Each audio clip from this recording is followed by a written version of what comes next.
Our lives change in different ways. Sometimes in small increments, and sometimes your entire life changed in 5 minutes.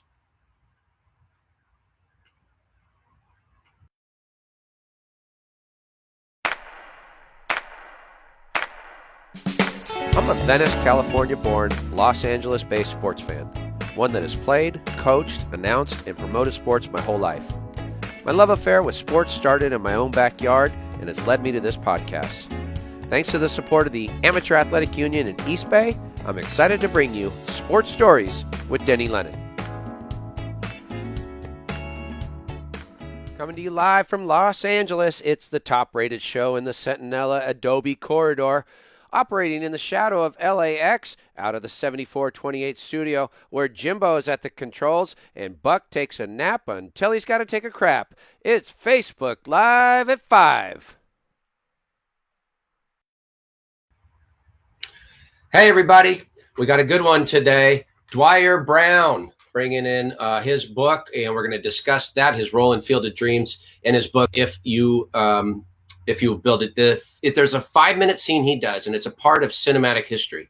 It's at the end of the 1989 picture, Field of Dreams, and it really set his course, another course for him in life. It's a fantastic story. But, first, I want to say a few things. Hope everybody's okay. This is a tough time, but we'll get through it together, and we're going to make it better. I want to make a recognition of the workers on the front lines of this pandemic. You know, each and every night we go out on our street at 8 o'clock. People hold up their phones, they bang pots and pans, and we cheer for our frontline workers. I hope you have something like that unites your area and lets you know and everybody else know that we are going to get through this. It's not going to be easy, but we can do it. I like to move on to my roll call. Always do. Where's my family? My family's not here. The ratings suffer greatly. So hopefully they're here. How about my St. Mark people? Let's go, Lions. I need the Lions Den here. How about my VBC people? That's where it all started, in the backyard. And I'm calling out my AAU peeps.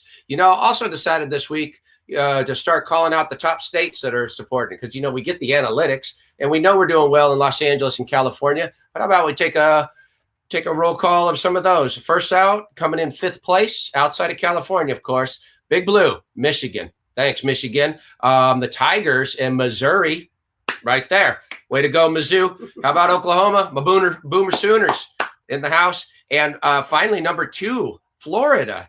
Hey, you got off the beaches and onto your laptops. Got to like that. Okay. Oh, wait, there too. Did I say number 1? I say O-H. I-O. O-H. I-O. Ohio coming in strong at number 2, right behind Cali. Okay. This week, or at least it would be this week, that normally I'd be in New York City. And the reason I'd be there is because I'm part of the Sullivan Award Committee. That's the AAU Sullivan Award, the nation's most revered amateur sports award for multi-sports. And it's given out every year since 1930. Now, I've been part of the committee for a few years, and each and every spring right now, I get an opportunity to go to New York, and I share that time with either my wife, in particular my daughter sometimes works with social media, and we get to walk through Central Park and do all of the great things that you can do right in that city, right near the New York Athletic Club, right? So it's just something surreal to see the New York or to see New York, and they're really wearing it, man. They got it worse in that city right now. And in Central Park right now, there's medical tents. I mean, it's such a scary scene over there. So our hearts go out to them. There is, something that we're going to hope that's going to brighten a little bit. And that is, with the Sullivan Award this year, it'll be the first time it's done and not in a convention setting or a banquet setting, but rather it's going to be done online. And guess what, people? It's going to be done right here on Sports Stories with Denny Lennon. So it's a big move for us. We're really excited and honored beyond measure that we'll get to present the nominees and also present the winner. And that'll be on April 29, Wednesday, April 29, right here on our FBL5 show. So that'll be the 90th AAU James E. Sullivan Awards right here. All right. Now that's got to be exciting. When that news came into me, I was reading through some of Dwier's book, and it was reminding me just what a privilege it is to be a parent. Because as you read this, you realize there's an important bond that happens when parents and children. And as I was reading through that, I was thinking about my mom, I was thinking about my times with my daughter or my son. And the phone call came in from Dr. Gowdy. He said, Denny Lennon, let's do this. Let's present the AAU Sullivan Awards. And I said, wow, isn't that nice? So Dwier Brown, he's our guest today. And it's about time we bring him in because his book really is inspirational. And I'm proud to have him on the show today. What's up, Dwier? Hey, good to see you, Denny. Good to see you too. Thanks for coming in and being part of this. We're looking forward to getting into your both the novel and your life a little bit, and the movie. And like I said, it's such a terrific read. People say, I breezed right through it, and I did, but I went back through it because it's got so much in there. It's so emotional, and it really is. Really brings out that beautiful bond that many of us share and just those emotions. Well, thank you so much. And congratulations on the Sullivan Awards, but what a great honor. Right. I wish the best would have been if I won a Sullivan Award. Right. Well, but this could be second best. Maybe that's why they're having you present them, Denny. Yes. They were going to write that wrong. Yeah. They missed out when I won the backyard championships that year. I really should have. There you go. This is what the book looks like. We want to make sure you can get this on your website. So Christina put that up on the screen, which is dwierbrown.com. And I first kind of like to dive in a little bit, since I, read through it and so forth. I know some of the answers to these questions, but I think some of the viewers would be interested. Talk a little bit about, being born and growing up. I think now I read two different things. Were you actually born in Pittsburgh and then moved to Ohio? Yeah. I moved to Ohio when I was around 5 years old, and then moved out to a farm when I was 8, which was kind of a surprise to all of us because I'd kind of grown up in a suburban environment, and my dad decided that he wanted to have a farm, so off we went, and it was a trial by fire. Yeah, I really got a kick out of you talked how often you were either remodeling part of the house or building another wall or a basement or something. And I used to complain a lot when I had to clean the weeds up and turn over the dirt and paint a fence. But you were rebuilding house constantly. Yeah, we dug a basement by hand under that house. There was like a 4-foot crawl space. We dug it into a full basement for the first 10 years I was there. I mean, with a pick and shovel and hauling the dirt out. Probably there's a law against it now, but it certainly bonded us as a family. You talk in there. I always like any of my guests to give a shout out to their elementary school because everybody just jumps right by that. What was your elementary school? I went to Sharon Center Elementary School. Sharon Center, population 300. So nice. Stay out there. There it is. Our group, our subscriptions just went up by 300 people. How about junior high school? Well, it was a middle school. It was Highland Middle School. Okay. And then Highland High School. And then Highland High School. So we're flipping through a few pictures every now and again. There's one picture in there, your mom swinging the bat. And that was kind of a fun story in the book, how you first got introduced to what a good swing felt like. Yeah, there's my mom. I was only about 5 years old. I, in fact, still lived in Pennsylvania, but my brother, my older brother, and my older sister and I were all playing outside with baseball and a glove that we'd just gotten for Christmas. And my sister, we were only about a year apart, all of us, so we weren't very good at playing baseball at 5, 6, and 7 years old. But my mom comes out and she asked us, hey, I want to teach you how to play baseball. So she sent my sister to our little pitcher's mound, a little 2x4 we had out there in the yard, and sent my brother out in the field. And she said, now, Ricky, that's what they called me. My middle name's Richard. So, Ricky, I want you to play catcher.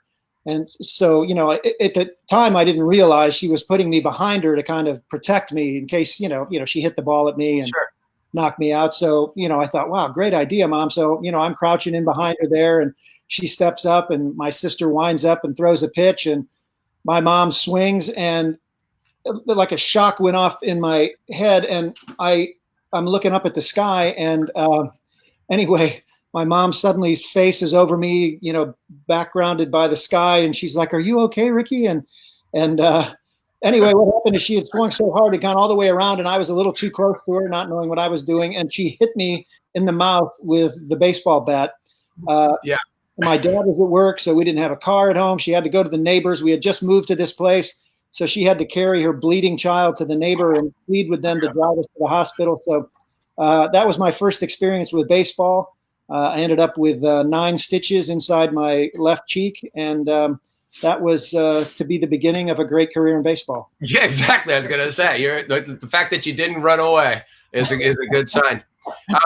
One of the things I know, Little League was important to you. You played Little League, and then I would imagine you played in high school as well. Well, I played Little League, and I just think how ironic it is that I played on the team was called the White Sox. You could have pair up with professional teams in those days, and so I played on the White Sox, which is weird because so did Shoeless Joe and all that. But anyway, when I freshman year I tried out for my high school baseball team, and I didn't make the cut. And I remember looking at that list that they put on the locker room door, looking for your name on there, and it wasn't there. Yeah. But I joke with all those guys who made the team that it's my face that's in the Baseball Hall of Fame now. Yeah, that's right. I guess I win. Well, at his induction ceremony, Michael Jordan reminded us all that he had been cut from his team, and he did okay. Yeah, right. Yeah, I'm ready for MJ, I'm sure. Yeah. Did you do a little bit of other sports? Because I think your brother was involved in wrestling or something, and did you play any other sports besides baseball? Yeah. One thing we were allowed to get out of work at home was by participating in sports. So yeah. My brother and I mean, it was a thing you did then anyway, but we played sports year round. I played football and then basketball, and then when I got cut from our from baseball, I ran track. I mean, we had just started the track team that year, so I was kind of lucky. We didn't even have a track. We ran around a horse corral. That was how we practiced for our meets. We didn't get our high school didn't get a track for another 10 years or so. But those first years we were running in horse manure around, and I ran the hurdles. So, that's how we could get out of work. So I definitely played sports year round. And wasn't it, I would imagine in the Midwest, it takes on much different than out here when it's always 72 degrees. But in the Midwest, when the weather changes and it's spring and it just speaks to baseball coming. Yeah. The sports there year round are pretty. You go in, you take a shower, and then you come outside and your hair freezes while you're waiting for your mom to come pick you up. And it's definitely a different life, but. It was obviously a lot of fun, and I still have a lot of friends from high school. We had a very good high school class. The guy who played football next to me went on to a 14-year career in the NFL named Jim Richer. He won the Outland Trophy and played for the Buffalo Bills for the 4 Super Bowls that they couldn't quite turn into a win. But anyway, so we had a proud heritage of sports at Highland High School. Still do. Yeah, I found something interesting. Your brother started like a community theater in Sharon Center, and I thought that was enterprising for, what was he, only like 15 or something? Yeah, he's probably maybe a little probably about that age. And he called it SCIT, that's Sharon Center Youth Theater. Pretty clever, huh? In fact, my brother just called right before this thing started. But he was. My sister was the actor in the family, and she did plays at the church and everything else. And then my brother kind of took it on, and my mom was kind of into it. She'd make puppets for us, and we'd do puppet shows in our basement for the neighbor kids. So it just sort of got handed down to me, and they all went on to do something else with their lives, and I stayed with acting. I find it interesting when you're that age, or like a little bit later in your life when you're in Chicago stuff. It's important to get. It's just like athletics. You got to get a lot of repetitions. And the more repetitions you get, the more comfortable you get with being able to, expand what you do. And I would imagine you got a lot of repetitions having to play a bunch of different stuff in your brother's, group or whatever it was then. Well, yeah, we lived out on this farm, and it was really out in the middle of nowhere. The closest neighbor was probably a quarter of a mile away, and then another half a mile to the next neighbor. So it was hard to get together a game, with a full amount of people, no matter what, particularly baseball. But, you find those little games that you can play. My dad taught us this little game called Worky Up, where you essentially have a batter, and then, whoever catches a grounder gets a point, and whoever catches a fly ball gets 2 points, and you got 10 points. So it's just one of those things. So my brother and I, though, we were pretty inseparable. We were only 14 months apart, and we had the two of us in a football. I'd hike the football to him and then try to tackle him, and he'd try to run me over, and you just do that for hours and hours. I know. Yeah, I know. That you could. We spent so much time just playing out front, but you can make up these games, and you do what you have to do to get going, and it just shows that kind of power, that beauty of sports. What you were at college, I think, was like Ashland University. Is that right? Yeah, that's right. And is that so that's in Mansfield, or close to Ashland, Ohio, but very close to Mansfield. Yeah. Okay, so that's what, somewhere Akron, Canton kind of area? Yeah, south central Ohio. Yeah, it's about 45 minutes from where I grew up, and at the time it was just Ashland College. There's a whole slew of really good liberal arts colleges in Ohio, and I ended up at Ashland because they had a radio and television program. Oh, okay. What gave you the impetus to take off for the big city in Chicago? Well, I couldn't get a job doing advertising or in radio and television. That was sort of my goal. And, the economy was on a little downturn right then. So I thought, well, if I'm going to ever try this acting thing, I might as well do it now. When I was young, I didn't have anybody depending on me. So I was a little intimidated by New York, and I had no idea about Los Angeles. When I think back about it, even all through high school, I thought Los Angeles was in the northern part of the state and San Francisco was in the southern. That's how clueless I was about California in general. And Chicago seemed very much a Midwestern city, and they were famous sort of for improvisational comedy, which I had done some in college. So I thought, you know what, I'll give that a try. And, I had $300 in my pocket, so I thought I was loaded and figured that would last me for 3 months, which, I was pretty naive about a lot of things. So I think it's after Chicago, and I'm getting, I'm just moving along a little bit here, but I was looking on your on some of the roles you played, and I noticed was the Thornbirds kind of like you were, I think, on that like 83 or something, but was that a big production for far as what you had seen so far? Oh yeah, I mean, I didn't even recognize it at the time, but I had my agent in Chicago. Her name was Ann Geddes. She sort of supported Chicago actors to come out to LA for pilot season, when back in the old days when pilots would cast in February and in August roughly. And, actors would come from everywhere just trying to get a part in a series or a pilot so that they could, have some television work. Well, I had only been in Chicago for a year. I didn't have the type of experience, but I happened to be in the agency one day when one of the people who was scheduled to come out in a couple days got another job, so they couldn't come. And they were talking about it, and I was like, well, I'll go, and they were like, no, I don't think so.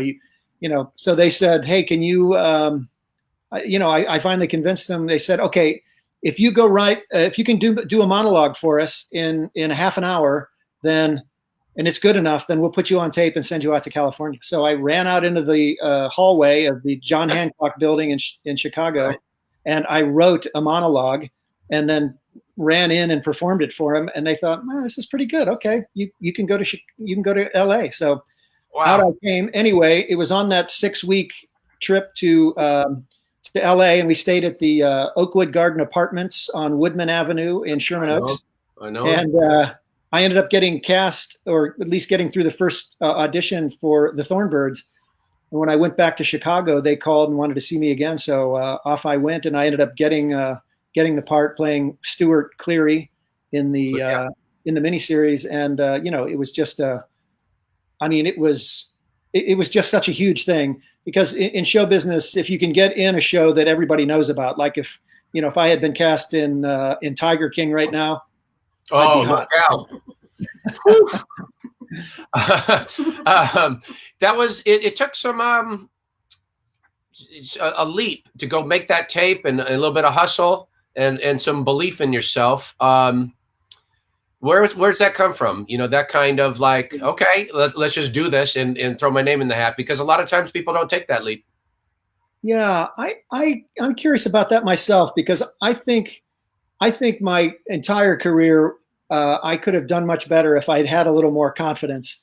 But I do have a sort of, I think it's naivete. I just thought, hey, this is an opportunity. I mean, out in the country, you just sort of, opportunities come along so infrequently. And I guess my parents sort of just taught me, go for it. If you're going to, my dad always said, if you're going to do anything worth doing is worth doing right. So, when they said, go write a monologue, I thought, well, what do I have to lose? And, and I think if you just keep going with that, it's, that's how great things happen. I think, I mean, a lot of people end up having a lot more, luck or talent or competitive spirit, but it certainly got me as far as I did. I ended up quitting acting a few times because I was so frustrated, but I would come back and take another training program and, try to be better. Because I figured, well, if I'm so good that they have to cast me, then, my chances are going to be that much better. The show credits itself as the show of record for 80s sitcoms and 80s television. So I got to apologize to you. I didn't get a chance to see you as the stable boy on a Fall Guy episode from 1984. Hey man, I got to meet Roy Rogers on that one. So, hey, that's one of those credits that meant a lot to me, even though, it was the Fall Guy. That's big. Well, because I was a big $6 Million Man fan, and then you went to Fall Guy, and I just I couldn't make the leap with him. I liked him when he was running in slow motion. Yeah, I hear you. Which was actually supposed to be fast. Yeah. And they're it was a $6 Million woman who was supposed to be from Ojai. So here we go. She was. That's right. Yeah, Totten Ventura and so forth. Pro tennis player. Yeah. To Live and Die in L.A. 85. Now that would have been the first kind of big budget film you would have been on. I guess that's right. Yeah, and Bill Friedkin directed that, which he was an Academy Award winner. So it was certainly exciting for me, and he made me improvise with him at the audition. It was just a small part in it, but that was kind of fun. And wow, yeah, I mean, that was another great credit. That's he's like French Connection, The Exorcist. I mean, that's right. You had to improvise with him. Yeah. Wow. I mean, they don't call him Hurricane Billy for nothing. He's a crazy person. Yeah. Before we get up to Field of Dreams, just one other thing. I know before you got that, you were getting killed an awful lot in what you were appearing in. Yeah, that's true. Yeah, I start the book out with the litany of deaths. I think it's sort of a occupational hazard for character actors who are trying to make their way up. You're not the lead in the show, so you're going to be the bad guy, or you're going to get killed a lot. And I definitely got killed. I had heart attacks. I was stabbed. I was shot. I was in a couple of plays where I died more than once because I had several small parts. So, it's kind of embarrassing when you call your parents back home and say, "Hey, Mom, I'm going to die again on TV on Thursday." Well, then eventually you play somebody who theoretically comes back from that world. So when I got Field of Dreams, I thought it was kind of funny because I play a guy who's dead before the show even starts. So. Yeah, exactly. All right, I'm going to come back to that, but we're going to give it a shot to play a commercial here. Well, I want to call it commercial. I call it alternate entertainment. Be right back. All right. Say something, Christine looking for it. Let's see. Christine's looking for it, and then she's going to throw it on, and then bam, we'll be at alternate entertainment. Vámonos a Casablanca, vámonos a Casablanca, la comida para la familia. Vámonos a Casablanca, vámonos a Casablanca. Hi everybody, Christine here. I'm here to tell you where to find us on social media. So if you can remember these 3 phrases, you can find us anywhere. The first, Sports Stories Podcast.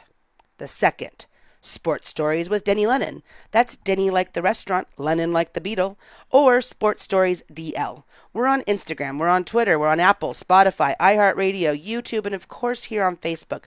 Like us, subscribe. If you had a podcast, we'd like you and we'd subscribe to you.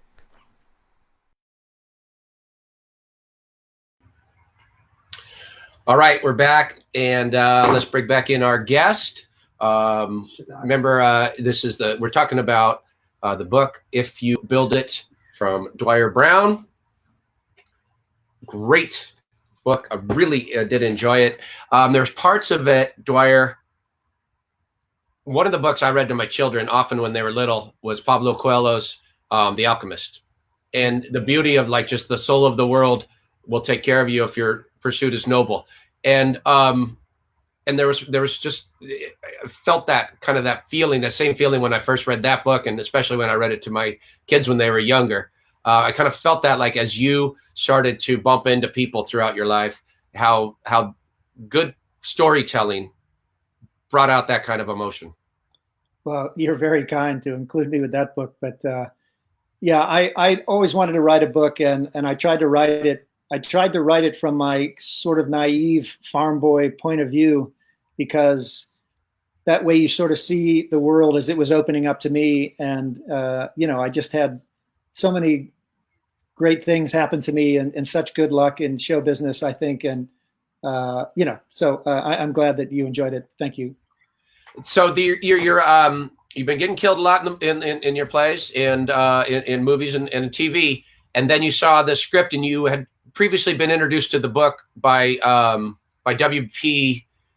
Kinsella, right? But you know the book Shoeless Joe, so you knew of it before you heard about the movie? I had a high school buddy who was a creative writing major, and he had found it and sent it to me, and I just loved it. It's a really fine book, and so then and this happens in show business. Even The Thornbirds comes from a great book, and you get to read, the whole novel or whatever, and get to play a character, and it is just adds to the excitement of show business, I think. When you found out about this, it kind of seemed like, you hadn't been necessarily, The Fall Guy didn't exactly fulfill you. So you had this opportunity, and you saw something significant in this. And I would imagine when you went to audition for it, there was an extra little surge or energy or something that said, let's get this. Yeah. It was a really beautiful script, and they just don't come along that often. A lot of people who've been in show business a long time, you're usually kind of like, oh gosh, I wish this was just a little better writing. But it was such a beautiful book that it came from. And Phil Robinson, who directed it and wrote the screenplay, changed some key elements in it. I remember when I went to the audition, I wanted to audition, get there, and I wanted to ask him if there was a bigger part I could audition for. And it's because one of the great things Phil did with the book is, in the novella, the character of John Kinsella appears fairly early, like maybe chapter 2 or 3, and kind of continues throughout the story. And so he doesn't have the character doesn't have the impact that my character ended up having in the movie. And so I wanted to play one of the other ball players or something, but you go with what you can, and I'm certainly glad that they cast me in this part, because I didn't know till we actually saw the finished product how much the whole movie is about my character, because that was something that Phil added to the book, I think, in a significant way. Do you mind just a quick little summary? About the book, or not the book rather, but about the story, in case people aren't familiar with the story. The scandal that caught up the Black Sox, or the then called Black Sox, and Shoeless Joe and so forth. Yeah. Well, basically the story of Field of Dreams and Shoeless Joe is about an Iowa farmer, Ray Kinsella, who was played by Kevin in the movie. He hears a voice while he's out in his cornfield that says, "If you build it, he will come." And he doesn't understand it. He's never heard voices before. He's confused, but he keeps hearing this voice, and he somehow understands that it means if he builds a baseball field in the middle of his cornfield, that Shoeless Joe Jackson will get to come back from the dead and play baseball again. And for those of you who don't know, as Denny mentioned, there were, in the 1919 World Series, the White Sox were accused of throwing the series, and which they lost, of course. And there was a big trial, and 9 baseball players were, I guess it well, I think it was eight. an eight. Eight. Yeah, from 8 Men Out, which is also about that. But eight men, including Shoeless Joe Jackson, were banned from baseball for the rest of their lives, even though they weren't found guilty, and even though Shoeless Joe had a better batting average than anybody on either team, had no errors. There's no real evidence to support the fact that they were working hard to throw the baseball games, but they were banned from baseball nonetheless. Shoeless Joe went on to play in kind of, local leagues and textile leagues down in South Carolina where he's from, and, ended up, having the best years of his career taken away from him for what a lot of people think was an unfair, conviction, or wasn't even a conviction actually. Anyway, in the story, Ray goes on this quest, and Shoeless Joe appears, and Shoeless Joe sends him off to find. Well, in the novella, he has to find J.D. Salinger, the actual writer. It's a very interesting part of the story, but they changed that because they were worried J.D. Salinger, who is a noted recluse, would have sued them if they had used his name in it. So they created the character of Terrence Mann, who was played by James Earl Jones. They go to find Terrence Mann, and they have to watch a game in Fenway, and another secret message appears on the scoreboard, which sends Ray to Chisholm, Minnesota. And Terrence Mann at the last minute admits that he saw it too. So off they go together to find Archibald Moonlight Graham, who was also a real baseball player who only played in one inning in the major leagues. W.P. Kinsella, who wrote the book, was an avid fan, loved the baseball encyclopedia, found this guy who it looked like had only played in one game for his entire career and never got to bat. Anyway, he brought him into the novella. They find Moonlight Graham, who's now a doctor in Minnesota, and they bring him back to the field, and he gets to play as Archibald Graham. It's beautiful. It involves redemption. It involves righting some wrongs from the past, and these things. So I'm a little curious about some of the actors that are in it. You mentioned so by this time Ray Liotta didn't have a huge name. He had done some work, but I don't know if he had any like one big hit. He certainly hadn't done any of his biggest work, but he fit the part because he just looked dangerous standing there. Right. I think that's what Phil needed from that character, is someone who evokes a kind of presence even when they're not doing anything. And Ray certainly does that. He had, he obviously went on to a great career, but he'd only done a few movies and usually tends to play scary people.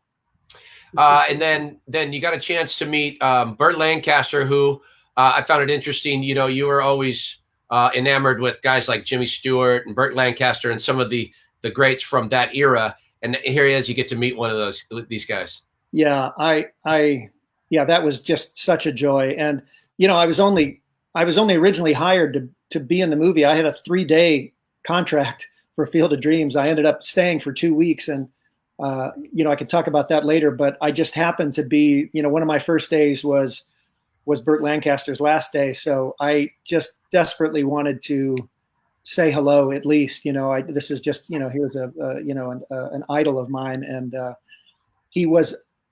Everybody was saying he was kind of grumpy for the whole shoot. There was a drought in Iowa when we were shooting the movie. The corn wouldn't grow, but it was really hot. And Lancaster was the kind who would wear his wool suit with his overcoat and sit out in the sun and try to guilt trip the director, who was his second time directing, and he's basically a writer. He was trying to, kind of make him feel bad and get the production moving. And so he was a bit grumpy. And I also think because, Burt Lancaster was a world-class athlete. I mean, he had a baseball scholarship to Syracuse, I think, and he was an acrobat who did, a show in vaudeville. I think it was hard for him to watch the younger guys, out on the field playing when he was, kind of no longer able to.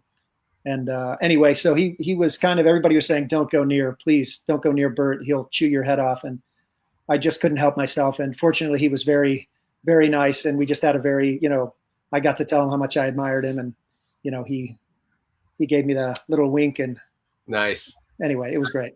He must have also been a good swimmer because I remember him rolling around in the sand and not drowning in From Here to Eternity. Right. Yeah. And he did the swimmer too. That, or is that the one where he swims across the pool? Yeah. Anyway.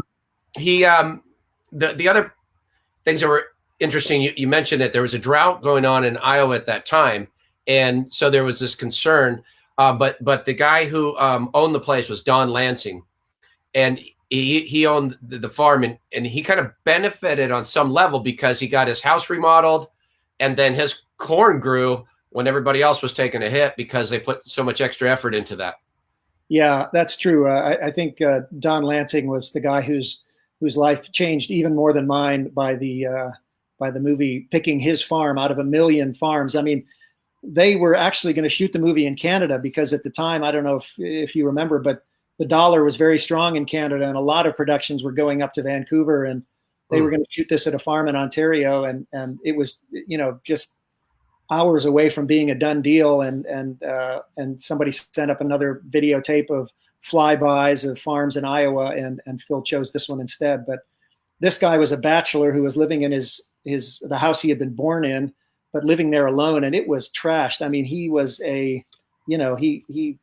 he was just kind of a nerdy farmer who, so that the production crew came in and tore out walls so that the camera could move more freely inside the house. They, put a new staircase. They put that wraparound porch around it. They put in the bay windows and put in air conditioning in this house that was, 120 years old that had never even thought about it. So, yeah. And then on top of that, when the corn wouldn't grow, they got special permission to water his corn.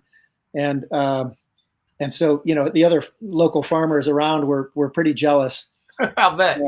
They also had the good sense. They just watered the corn that was around where the field was going to be built because the movie starts out, there's no field there, but they figured that as you look down the corn rows into the distance, the corn gets smaller anyway because of perspective. And if they could just get the corn around the field to be big enough that we could walk into it without looking like, we're walking into knee-high corn. But anyway, they got very lucky when they started putting the water on the corn in that heat. It just grew like it was in a greenhouse, to the point that the corn got too tall. So they're trying to shoot Kevin watering the corn, and you can't even see him because the corn's 9 feet tall. So they had to build a little platform between the rows of corn so that Kevin could walk and be seen above it like he's examining the corn. And but if he'd walked in a few more steps, he would have dropped right off the platform and into the abyss. I was cracking up on how you said that, like, Don would just show up, all of a sudden you turn around and you'd just be there, and it was almost like he was coming out of the corn, just to pop up at the oddest times and then just carry on a conversation with you. Yeah, he was really just an eccentric, very, very funny guy. And because I'd grown up with farmers my whole life, I used to bale hay for local farmers, and sometimes there's a reason why people live so far out in the middle of nowhere. Yeah. Don was a very friendly guy, and he couldn't have been more excited. He was the master of ceremonies for their 4th of July parade that year because he sat on the back of a convertible as they drove through downtown Dyersville. He was like a local celebrity from this farmer who, wasn't even making a full living at farming. He had a daytime job with John Deere tractor factory. So, he was hanging out with movie stars. And so, yeah, he was pretty stoked. Point of pride for a Dodger fan like myself is that it was the Dodgers field maintenance guy or team that came out to do the construction of the field. Yeah. And boy, did we need them because, once they got the corn to the right height, then we started, like the weekend it was tall enough, then they had to chop it all down to build the baseball field, which was, kind of ironic that they spent all this time to get the corn 7 feet tall just so they could plow it under with a tractor. And they managed to put in that whole baseball field on 4th of July weekend. They got four local high school baseball teams to come and volunteer carrying the sod out there and laying it out. And, they just did a fantastic job, a lot of labor over a weekend because they couldn't afford to lose the shooting days at that point. And, as soon as they laid the sod down, it just died. I mean, it was, 90 plus degrees every day. So the beautiful sod they'd put in looked beautiful and green for 2 days, and then it turned brown immediately. So these guys from Dodger Stadium just painted it. They'd ride around on the back of the little Gators with a huge, Hudson sprayer, and they just sprayed the whole thing green. And you see it, and it looks gorgeous. But I remember when we would do the scene, when we were walking, just walking across the field to having our little conversation between Ray Kinsella and his dad, you hear it felt like you were walking on Easter grass. It was just crunchy, and it's kind of unnerving. And the sound people were having fits because it wasn't like walking on grass where it's fairly quiet. It was more like walking on gravel. It's so interesting because the whole movie has this kind of mystical quality to it. There's certainly, you're starting to get this feeling, if you build it, he will come, and you think it's about Shoeless Joe, or you think he's having some redemption with his father because he's given Shoeless Joe and those guys that were blackballed an opportunity to play again. And then just as you do catch on, and he doesn't get to go out in the corn like James Earl Jones' character does, that he points over and there you are. And that scene, if you could just kind of explain a little bit about the magic hour and how they decided to shoot that. But it came out brilliant, and it signifies everything that you want that scene to be. And I think that's why it has such resonance. But maybe you could tell a little bit about how they shot that day after day in the magic hour. Yeah.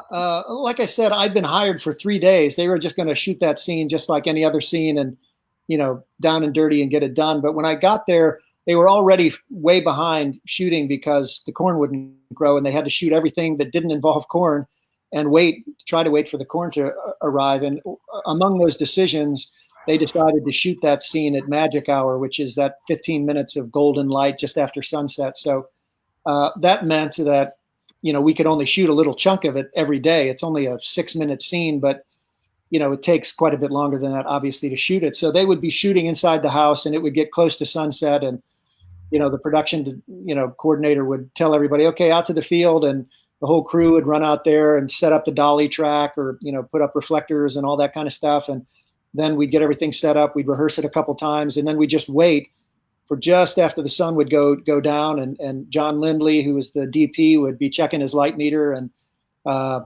then we'd say, okay, rolling action, and I'd say, is this heaven? Yeah. Give it to me again. Is this heaven? Okay, that's all we have time for today. Let's wrap, And then we come back the next day and turn it around, and Kevin would say, no, it's Iowa. No, it's Iowa. And so we pieced the scene together sort of that way because that's all we had time, all we had the light to do. And I think there was one day where there were more clouds in the sky than there had been any of the other days, and they realized that it wasn't going to match, so we had to just kind of cancel the corn shoot for that day. But as a result, we had to do the scene over and over and over and over again for 2 weeks, which is, kind of difficult with a scene that's so, tenuous and emotional and all that. But I love how you were trying to get back into character, and then all of a sudden Don would come out of the corn and he'd say, hey. Yeah, he was so sweet, but just really didn't understand the whole thing, So you'd be there trying to get into character and just ready for this big emotional scene. Hi, how's it going? Beautiful day, isn't it? You'd be like, thanks, Don. Yeah, I got it. But, he's just the sweetest guy, and to this day, we've stayed in touch. He's a great guy. The scene ended up, I think, as we kept doing it, I think even the cast or the crew members who were just doing the lights and all that stuff, they would get very quiet.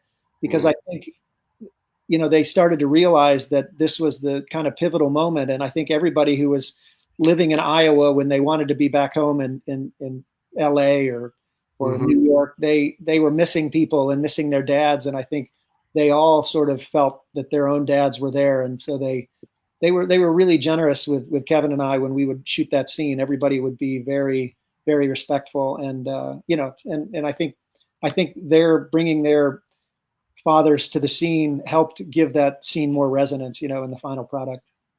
There was a lot of pressure on you guys to make sure you kept the ball in the air, no drops on that catch, because you were doing all of these in increments, and you had to deal with like a 1950s catcher's mitt. Yeah, they gave me this mitt that was just a solid rock, it had to look period and all that stuff, and what was weird about it is you could really not even tell when the ball had hit the mitt. So I was just, because I thought, I hadn't thought of this at all because, playing catch, I wasn't supposed to play baseball. I wasn't worried about it.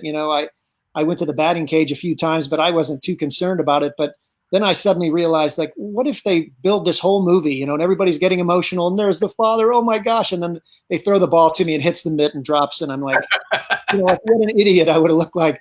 And, catch. And because we were shooting this in these little 15-minute increments, I knew we weren't going to get a lot of coverage, a lot of takes on these things. So, I just made sure that I did not drop the ball. So, some of my friends tease me about how it looks like I'm, the ball hits the mitt and my hand's over it. Like, oh, I was desperate not to look foolish in it. But, it's nerve wracking. You never think of that when you're just playing catch with your kid, your son or your daughter out in the yard. But, when you've got a, $1 million shot hanging on it, you take extra care.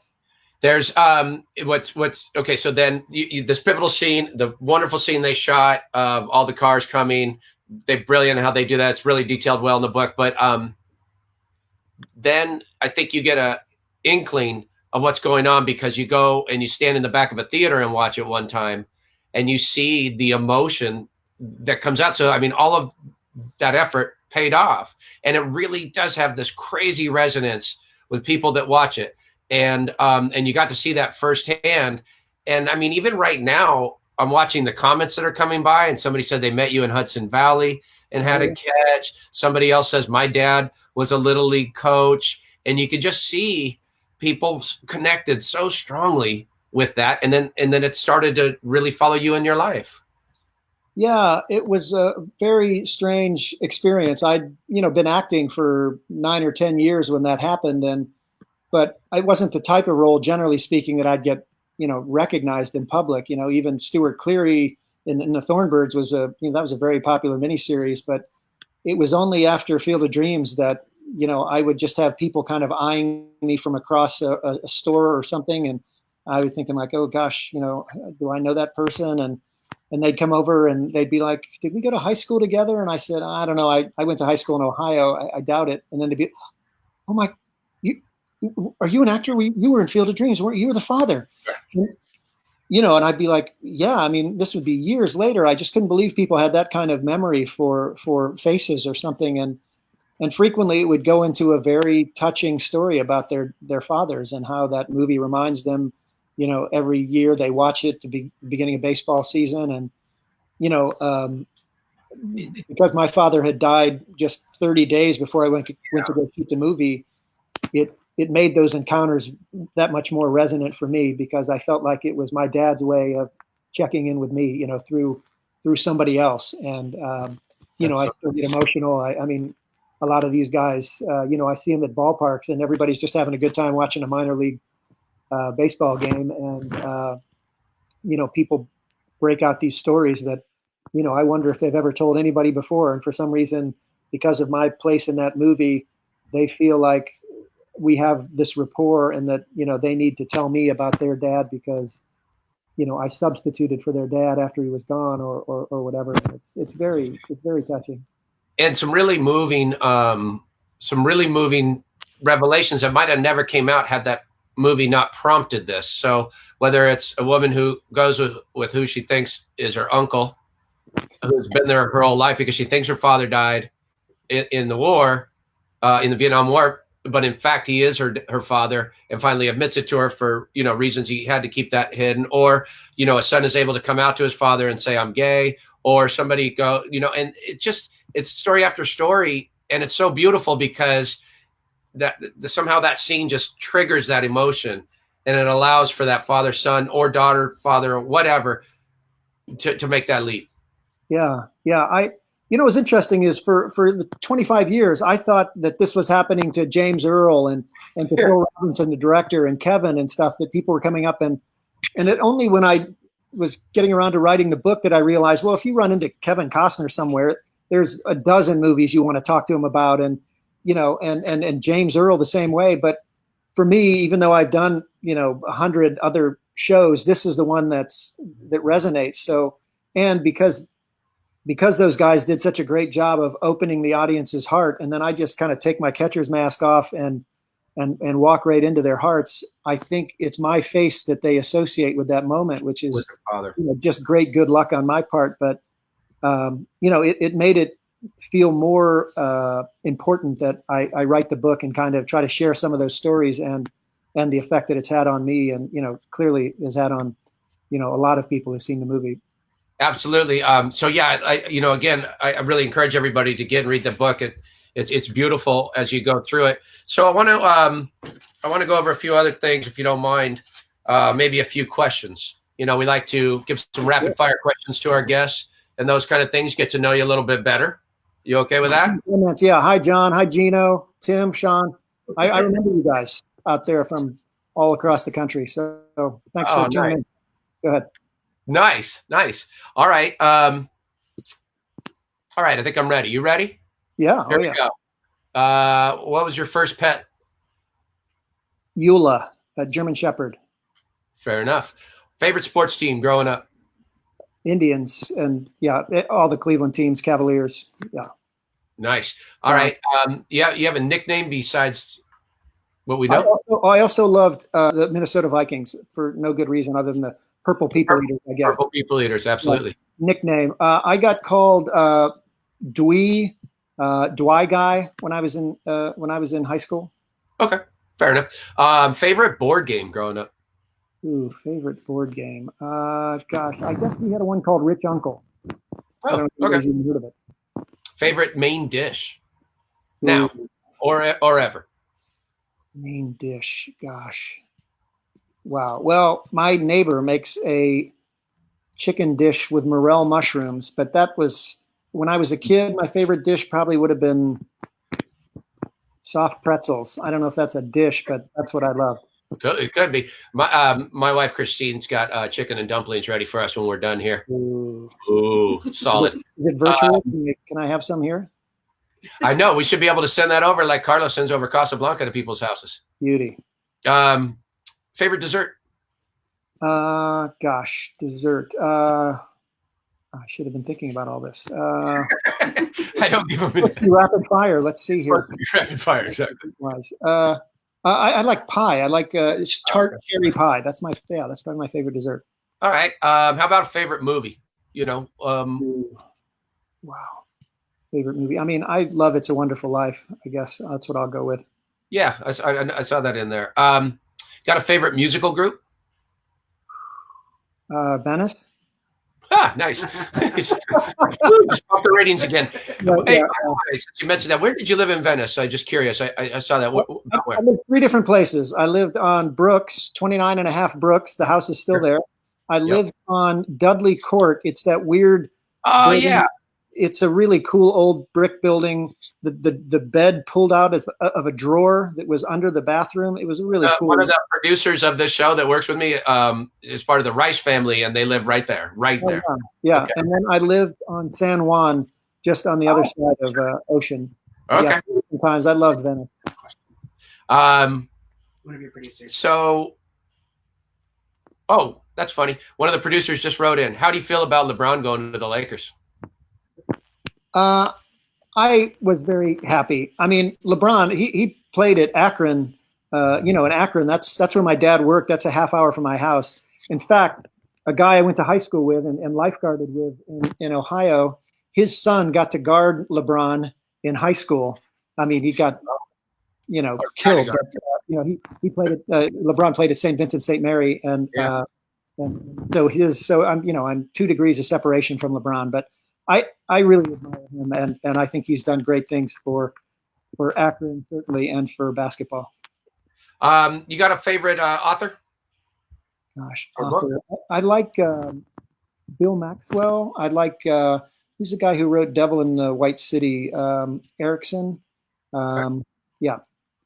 How about favorite professional athlete of all time? Ooh, all time. Wow. Well, I mean, I was a big fan of Roberto Clemente when I was young. I don't know. That's a hard one. If you had to choose between A League of Their Own or The Natural, who are you going with? I'd go with The Natural, I think. sorry I didn't get my Fall Guy questions ready, but I'm going to follow Lee Majors over to a $6 million man role. What profession was he when he got hurt? He was a bounty hunter. I made that up. That was in Fall Guy. In the $6 million man, what was his profession? Yeah. Well, yeah. I'm sorry. As much as I've been in television, I haven't had a television for many years. So, yeah. Well, you already beat me to this next question. His friend was Jamie Summers, and where was she from? That's right. Ojai, California. Right where you are. Yeah, and then right. Here's just the true or false about the $6 million man. Okay. True or false? He fought an alien version of Bigfoot in a pivotal show. That's true. That is true. Good. That's like probably one of my favorite all-time episodes. You can't go wrong with that one. Sounds like a jumping the shark episode, but yes, go ahead. Hey, thank you very much for doing this. You're a good man, and the book is inspirational, well written, and I'm really glad it's you that has this unique place in cinema history. Well, thank you so much, Denny, for including me. Thanks for everybody listening, and congratulations again on the AAU thing, man. I'm really happy for you. Right on, buddy. Right on. All right, thanks, Dwier. What do we get to do now, hon? We get to see what's up this coming week. Let's take a look at what's up this coming week. Coming up this week on Sports Stories with Denny Lennon, on Tuesday we have the Men of the VBC, that is the Venice Backyard Championships. Join us every Tuesday as we dive into this iconic event. On Wednesday, we have an SSDL special series of the Madison 212. Check out our YouTube for a Madison 212 sizzle. Wednesday's episode will feature Alex Dragus, a three-sport athlete at Madison High School in Northeast Ohio. We will also have on the athletic director, John Dragus, as well as the main subject of the Madison 212 series, Tim Willis. On Thursday, we dropped Jimmy Lennon Jr. full podcast, part 2 of a 4-part series. You can find that on YouTube or wherever you listen to your podcasts.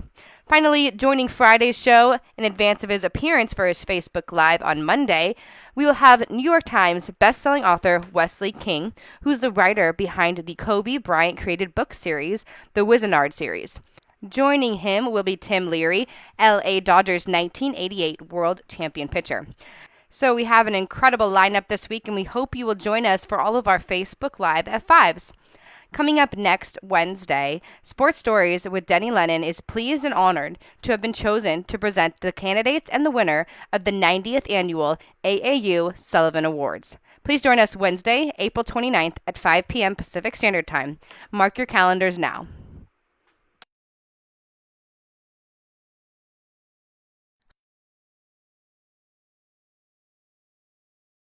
For these 3 phrases, you can find us anywhere. The first, Sports Stories Podcast. The second, Sports Stories with Denny Lennon. That's Denny like the restaurant, Lennon like the Beatle, or Sports Stories DL. We're on Instagram, we're on Twitter, we're on Apple, Spotify, iHeartRadio, YouTube, and of course here on Facebook. Like us, subscribe. If you had a podcast, we'd like you and we'd subscribe to you. Or we'd subscribe to you. I love it. Hey, I hope you enjoyed that. We try to go a little bit long form as much as we can on Mondays and dive into either a book or a documentary or something along these lines. Dwier was great, and thanks to him for being on.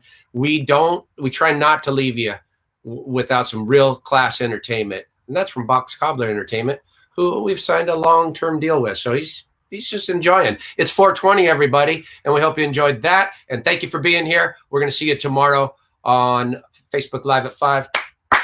Sports Stories. Yeah, man, that's good. Rise up this morning, smiling with the rising sun. 3 little birds step by my doorstep, singing sweet songs of melodies pure and true, saying sports story for you.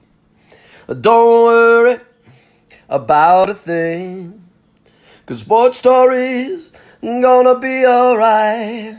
Don't worry about Denny Lennon, 'cause the sports stories gonna be alright. 'Cause we're singing, this is Sports Stories for you. Yeah, man. See you next week. Yeah, man. Yeah. Kick it out, Book. Yeah, kick it out. Kick it out. Yeah, buddy. Way to kick it out. Good job.